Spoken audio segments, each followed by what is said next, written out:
Hello, everyone. Welcome back to the Camden Interactive series, where we'll discuss everything under the sun related to family business and family offices in India. Through our series, Bridging Generational Gap, we aim to decode difficult dinner table conversations for multi generation families. In continuation with our previous conversation, which we had with Sanjay Mehta of 100BCX, today we have Mr. Ashok Damani, who is the former director of Bombay Stock Exchange.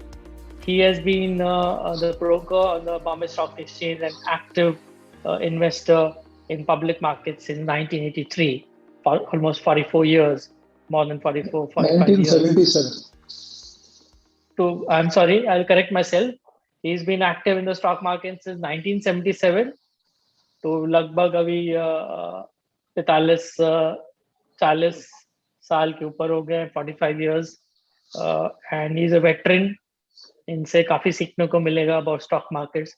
Although आज जो discussion हम करने वाले हैं वो venture capital views लेंगे अशोक भाई का, where he would like to speak less. I'm sure he like to speak more about public markets. तो दोनों बातें करेंगे हम, और ये हमारे कैम्पडेन मेंबर काफी रहे हैं. उनके अशोक भाई के सन Anirudh has been a valuable and loyal member of Camden since more than 4 years, and we are very glad to have his entire family. Ashok भाई, तो जैसे हम बात कर रहे थे कि आप तो वेटरन रहे हैं स्टॉक मार्केट में, पब्लिक मार्केट्स में, and almost 45 years you have been active. But in the last 10 years, 15 years, venture capital investments काफी होने लगे हैं. अनिरुद्ध तो आपका पूरा देखता ही है, he is an expert on venture, and काफी लोग, काफी फैमिली ऑफिसेज, हम लोग भी जैसे पटनी फैमिली ऑफिस भी वेंचर में करने लगे हैं लास्ट 10-15 years से. And what are your views on venture capital investments? Because just to add, जब मैंने फर्स्ट टाइम मैंने और मेरे भाई आर्यन ने फर्स्ट टाइम वेंचर फंड डालने का सोचा था 2011 में, when internet had just started booming in India. My father had said, are you sure you want to put money in this asset? Because you may lose all your money. So he was very apprehensive, and how he is, elderly person, he'll give you that eye. तो आपका इसमें क्या views हैं venture capital में? Venture capital is high risk और high reward का game है ये. और जब तक आप बिजनेस को समझोगे नहीं, आपको ये समझ में नहीं आएगा कि बिजनेस में क्या करना है. शुरू में मुझे भी ये लग रहा था कि स्टार्टअप क्या है. कई बार तो जैसे किसी को बोलते हैं स्टार्टअप, उनको लगता है स्टार्टअप कोई क्या चीज है. अरे मैं बोला स्टार्टअप भी एक तरह का बिजनेस आइडिया है. ये आइडिया आपको क्लिक होनी चाहिए. अब इंडिया में इतने ज्यादा एंटरप्रेन्योर्स है कि नए नए इनोवेशंस आ रहे हैं, और अपन लोग रह गए पुराने ख्यालों पे. तो अपने को आज की तारीख में जो इनोवेशन नए नए आ रहे हैं, इंटरनेट युग हो गया, कंप्यूटर युग हो गया, उसका बहुत फर्क पड़ता है. अब जैसे मैंने भी पहले जब स्टार्टअप में इन्वेस्टमेंट किया था तो मुझे श्योरिटी नहीं थी कि क्या होगा. मुझे भी जो आपके फादर को लग रहा है वैसा मुझे भी लग रहा था कि भाई ये क्या कर रहा है, क्या नहीं कर रहा है. बट कुछ समय के बाद जब इन्वेस्टमेंट के रिजल्ट्स आने चालू हो गए, तब समझ में आया कि भी स्टार्टअप क्या हो सकता है. करेक्ट.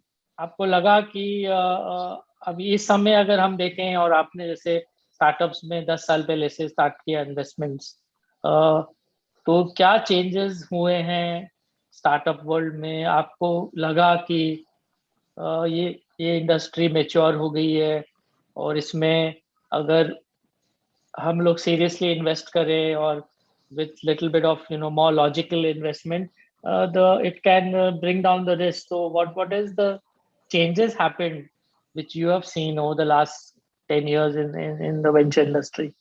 मेरा सबको यही बोलना है स्टार्टअप्स के लिए कि आप जो इन्वेस्टमेंट कर रहे हो, आप अपने पर स्टार्टअप की एक लिमिट रखिए स्टार्टिंग में. जैसे आप एक फिक्स अमाउंट अपना फिक्स रखिए कि आपको जो इन्वेस्ट करना है. एग्जांपल के लिए 5 लाख रुपए अगर आपने नक्की किया कोई कंपनी में इन्वेस्ट करने के लिए, तो आपको वो उसको मेंटेन करना चाहिए. सपोज करो कि आपको लगे कोई कंपनी अच्छी है और उसमें आप लोग मेंटेन जो आपने नक्की किया वो नहीं करते हो, कल को वो स्टार्टअप बस्ट हो गया तो आपका पैसा पूरा खत्म हो सकता है। अगर आप डिसिप्लिन वे में इन्वेस्टमेंट करोगे तो आपको उसका बहुत फर्क पड़ेगा। Correct correct. तो discipline is very important. Yes. आप खुद कुछ देखते हैं डील्स वगैरह स्टार्टअप की, या you leave it to Anirudh and the younger generation? नहीं, अनिरुद्ध से लोगों से डिस्कस होता रहता है। मोस्ट ऑफ द टाइम ये डिवोट करता है, कभी कभी कुछ होता तो बताता रहता है कि ये कर रहे हैं, ये कर रहे हैं, ऐसा लग रहा है। और इसमें अभी जैसे आपने देखा कि जो स्टार्टअप्स 10-15 साल से चालू हुए, जैसे फ्लिपकार्ट है, और अभी जोमेटो देखा हमने, पेटीएम अभी है, और जो इतने सालों से इतना सारा पैसा लग गया इन सब स्टार्टअप्स में, और अभी ये लोग सब आईपीओ जा रहे हैं, यूनिकॉर्न्स, हर महीने एक यूनिकॉर्न बन रहा है। तो इसमें आपका क्या राय है कि अ, ये कब तक, ये जो हम इंग्लिश में बोलते हैं ना यूफोरिया, चलेगा कब तक? ये तेजी चलेगी? और इसमें अभी जैसे जोमेटो का ही आप देख लीजिए, आप तो पूरा स्टडी करते हैं आईपीओ मार्केट कि उसका सेल्स है 2000 करोड़, और वो वैल्यूएशन अभी लिस्टिंग पर 1 लाख करोड़। तो मतलब ये कैसे जस्टिफाई होता है, और कैसे इन्वेस्टर्स देख रहे हैं? देखिए, जो चीज जोमेटो ने डेवलप करी उसको लगभग 12 से 13 साल लगे जब बनाने में प्लेटफॉर्म को, और हम्म। वही प्लेटफॉर्म एक्चुअल को बनाने में कम से कम 100 साल से ऊपर लग गए। करेक्ट। आज जो वॉल्यूम गेम ये लोग जो कर रहे हैं और जो कंप्यूटर युग है और जो जो नए नए इनोवेशन कर रहे हैं, आज इनका थोड़ा सा भी ये अपनी रेट को चेंजेस करेंगे, थोड़ा भी प्रॉफिटेबिलिटी को चेंज करेंगे, इनके फिगर ऑटोमेटिक चेंज हो जाएंगे। आज 30 मिनट्स में जोमेटो पूरी इंडिया में कहीं भी जगह अपना सामान किसी को भी जो चाहिए वो पहुंचा देता है। और ये धीरे धीरे जैसे ही जोमेटो आया है इंडिया के जो रिटेल स्टोर है स्लोली स्लोली इनका इनका भी वो खाना चालू कर देगा।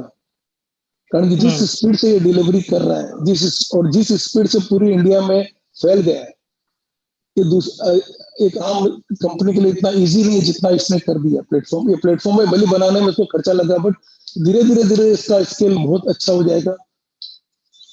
जैसे आपको एग्जांपल की ओयो रूम्स है।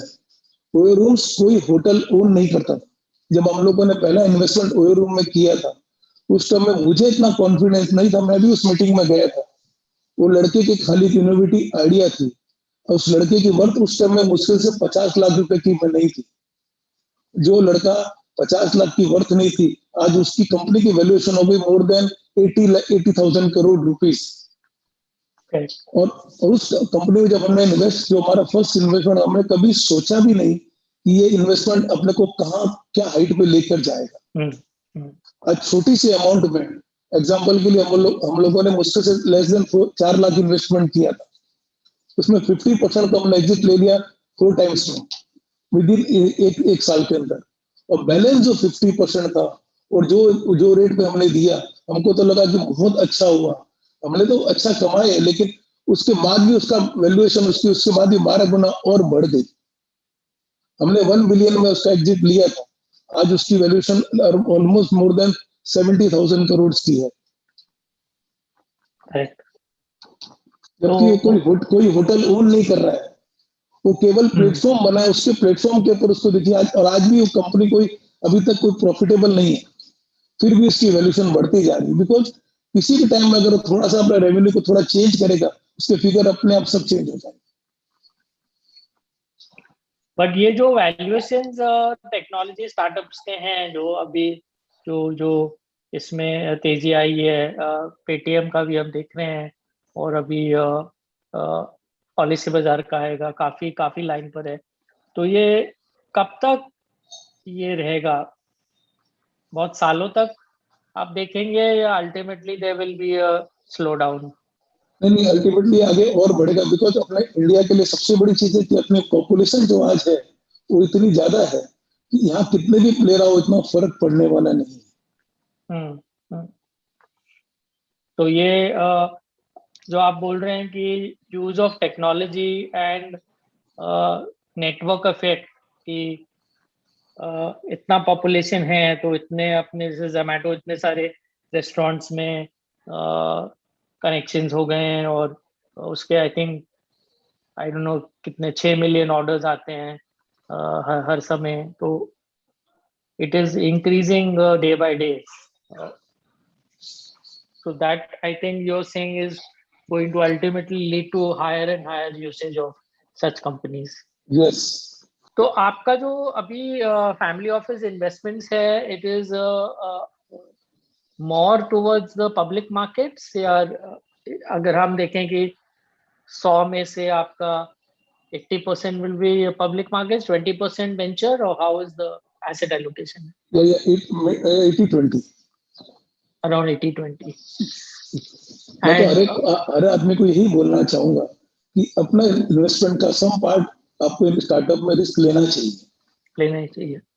एक तो स्टार्टअप में इन्वेस्टमेंट्स करते हैं अपन, हाँ। जैसे जो अर्ली स्टार्टअप्स बोलते हैं। हाँ, अभी दूसरा, अभी जो नया ट्रेंड है कि हमको शेयर्स ऑफ मार्केट मिलते हैं, जैसे नायका के शेयर्स मिल रहे हैं एट $2 बिलियन वैल्यूएशन। जैसे ओयो का एक ऑफर आया है, कुछ इतने शेयर्स मिल रहे हैं $8 बिलियन में। Then there will be some shares available from Paytm. तो इनमें इन्वेस्ट करने में आपको क्या लगता है, is it advisable at this valuation? नहीं, ये वैल्यूएशन जो है ये भी आपको ज्यादा लग रही है कि अभी कंपनी लॉसेस कर रही है, पर जैसे जैसे इनका नया इनोवेशन आएगा, अभी क्या हो रहा है मार्केट में, जो अभी लिस्टेड कंपनियां हैं वो नए नए स्टार्टअप को खरीद रही है। आज इनके जो नए नए आइडियाज है उनको एक रेडी प्लेटफॉर्म मिल जाता है, और सेम वे आप देखिए कि जो स्टार्टअप है वो कंपनी को बाइक आउट कर रहे हैं। जैसे थायरोकेयर को अभी इसने बाई किया अपना, फार्मेसी वालों ने अभी जस्ट थायरोकेयर को बाई किया।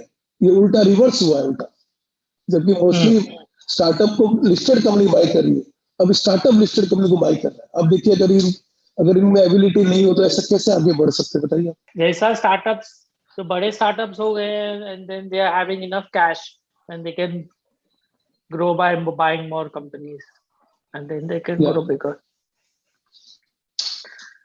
What is your view on public market? ये जो अभी जो बुल मार्केट चालू है for last more than 18 months, how long this will continue, or what is your advice on public markets? Stock market हमेशा चलता है फ्यूचर के ऊपर। अभी जो बस आना था कोविड का जो है वो तो हो चुका, अब जो होना है बस तो सबको मालूम था, कल जो हो गया वो तो हो गया, आगे क्या होना वो देखना। इंडिया का सबसे बड़ा एक एडवांटेज है कि अपने जो पॉपुलेशन है वो अपने लिए मूल है। आज आप अगर सही तरीके की टेक्नोलॉजी लेके आइए तो यहाँ मार्केट की कमी नहीं है, काम करने वालों की कमी है। इंडिया के पास आज 140 करोड़ की पॉपुलेशन है। अगर 1-2% पॉपुलेशन को भी आपके प्रोडक्ट के लिए अगर आप कर लेते हो तो आप बहुत फर्क पड़ता है। एग्जाम्पल के लिए आप एयरलाइंस को देखिए, एयरलाइंस में इंडिया में ट्रेवल करने वाले नॉट मोर देन 5% पॉपुलेशन है आज की तारीख में। अगर 1% भी पॉपुलेशन का स्विंग इधर आ गया तो आप आज की तारीख में आपका एयरपोर्ट हैंडल नहीं कर पा रहे। 1% स्विंग होते हालत क्या होगी आप देश की? कंपनीज की आज की जो स्टॉक प्राइस है, इज ओवर वैल्यूड और there is yet value to be made? It's not overvalued. It's still more to grow. More to grow. And आप जो बता रहे हैं कि whether it is technology companies like Zomato, Paytm, या traditional companies like airline हो या FMCG हो, ultimately there is a lot of growth because of the consumption in India.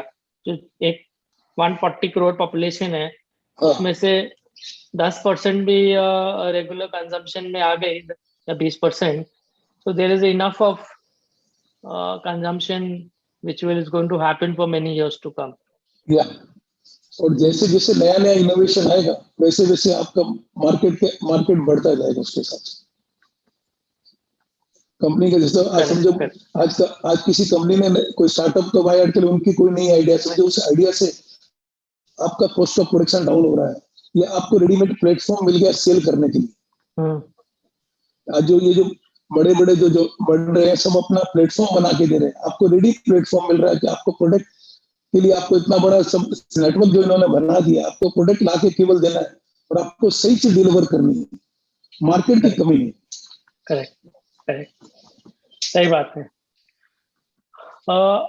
Last question है कि आपका आपने स्टार्टअप्स देखे हैं कि लास्ट 10 इयर्स में कैसे कैसे स्टार्टअप्स आए हैं, आपने अपना ओयो का रितेश अग्रवाल से भी इंटरेक्शन किया है, आप इन्वेस्टमेंट मीटिंग में थे जब वो फर्स्ट टाइम आया था अपने, I was also there part of that meeting, मैंने भी उसमें बैक किया था along with Anirudh, we were part of the venture nursery. So what is your advice for people like Anirudh and his peers who are investing today in the venture and who aspire to concentrate on venture capital investment?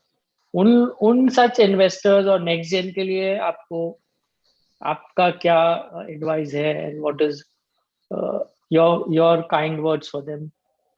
एक ही advice है नए set of investors को, keep a limit of your investment. Suppose आपको 10 investment करने हैं तो आपकी amount fix होना चाहिए हर इन्वेस्टमेंट के लिए। सपोज करो आपको कोई इन्वेस्टमेंट अच्छा लगा और आपको लगा कि मैं इसके अंदर में, जैसे आप समझिए एग्जांपल के लिए 5 लाख रुपए पर इन्वेस्टमेंट कर रहे हैं, अचानक आपको अच्छा लगा कि इसमें 20 लाख कर दो, कल को रॉन्ग हो गया तो आपका पूरा इन्वेस्टमेंट बस्ट हो सकता है।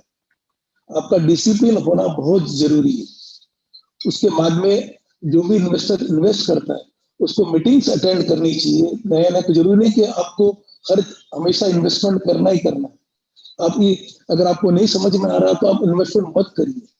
ये नहीं कि भाई आप सब लग गए तो आप भी उसी लाइन में लग गए, उसी बफर में आप लगे कि मैं भी इन्वेस्टमेंट करूंगा, जबकि आपको यू आर नॉट कंफर्टेबल। आपका डिसिप्लिन होना बहुत बहुत जरूरी है। आपको जो भी स्टार्टअप में आप इन्वेस्ट कर रहे हो उस स्टार्टअप का आपको प्रोडक्ट और सर्विसेज जो भी है वो देखना चाहिए। वो आपको अपने फ्रेंड्स रिलेटिव सबको रिकमेंड करके उसको देखना चाहिए कि वो जो प्रोडक्ट बना रहा है और वो जो बोल रहा है वो सही प्रोडक्ट है कि नहीं। उनका फीडबैक लेने के बाद ही आपको काम करना चाहिए। इवन सर्विसेज, जैसे समझो कोई सर्विसेज टाइप की कोई स्टार्टअप है, उसकी सर्विसेज को लेके देखना चाहिए कि वो सर्विसेज जो बोल रहा है वो डिलीवर कर रहा है कि नहीं कर रहा है। आपको स्टार्टअप जिसमें आपने इन्वेस्ट किया है उसके साथ मीटिंग्स रेगुलर करना चाहिए। अगर आप उसके बिजनेस को कुछ ग्रो कर सकते हो या कुछ आइडिया दे सकते हो, और आपको हमेशा कुछ बफर अमाउंट अपने पास में हमेशा रखना चाहिए। सपोज करो कोई स्टार्टअप ग्रो कर रहा है, अचानक उसका प्रोडक्ट बहुत अच्छा चलने लग गया, अब उसको फॉलो ऑन राउंड के लिए पैसे की दरकार है। अगर आप पूरा पैसा एक में इन्वेस्ट कर दोगे और उस फॉलो ऑन राउंड में नहीं अगर आप करोगे तो आप माइनॉरिटी में हो जाओगे। तो आपको अपनी इक्विटी मेंटेन करने के लिए फॉलो राउंड में बराबर इक्वल पार्टिसिपेट करना चाहिए। मे भी आपको 2 या 3 राउंड भी लग सकते हैं। और स्टार्टअप ऐसा है कि आज स्टॉक मार्केट तो आप इन्वेस्ट किया आपको 4-6 महीने में रिटर्न मिल भी सकता है, बट स्टार्टअप में आपके पास में 2 से 3 साल का ओरिजिन होना चाहिए। कल कोई आपको 6 महीने में पैसा मिल जाए, बट मिनिमम अगर आपका 2-3 साल का आपकी टाइम लाइन नहीं रखोगे तो आपको मुश्किल है। एकदम सही बोले अशोक भाई। तो ऑडियंस के लिए बहुत बहुत अच्छा आपने ज्ञान दिया है आज कि एक तो ये बहुत इंपॉर्टेंट है, आप फर्स्ट जनरेशन एंटरप्रेन्योर हैं, आपका एक्सपर्टीज पब्लिक मार्केट्स में रहा है 40-45 साल, बट यू डू बिलीव कि हर इन्वेस्टमेंट हाउस को, हर फैमिली ऑफिस को एलोकेशन करना चाहिए वेंचर कैपिटल में, like you suggested 80-20, 80% public markets, at least up to 20% you can take risk on venture capital।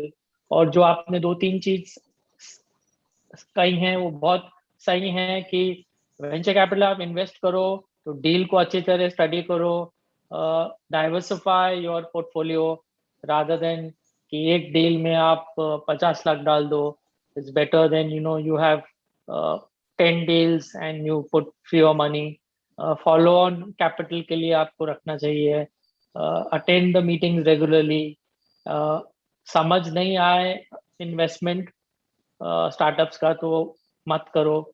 सो ये बहुत बहुत महत्वपूर्ण चीजें आपने बताई हैं हमारे दर्शकों के लिए और जो नए नए एज इन्वेस्टर्स हैं। और आपने 2-3 चीजें बहुत इम्पोर्टेंट की कि India is on the path of growth with 140 crore population. Consumption जो स्टोरी है, जो लोग खर्चा कर रहे हैं खाने पर, कपड़े पर, mobile, telephone, cars, ultimately all the companies are going to grow big. Zomato का आपने बहुत सही एग्जांपल दिया कि इतने रेस्टोरेंट्स से जुड़ी हुई है जोमैटो और लोग खर्चा कर रहे हैं खाने पर, ऑनलाइन डिलीवरी हो रही है. तो Zomato kind of companies are going to grow. Same way with OYO rooms, that without having hotels, these expanded into so many hotels and the online platform. So Ashok bhai, धन्यवाद, आपने time दिया आपका, and जो आपने हमारे Camden community के लिए बातें की, सुझाव दिए, बहुत अच्छा लगा. We are always thankful for you and Anirudh to be loyal to Camden and being there always for us. So once again, very much thank you. And we bid you goodbye and namaskar and stay safe. And Camden community will be there again for the audience for the next series soon. Thank you. Namaskar. Thank you, everybody. Thank you.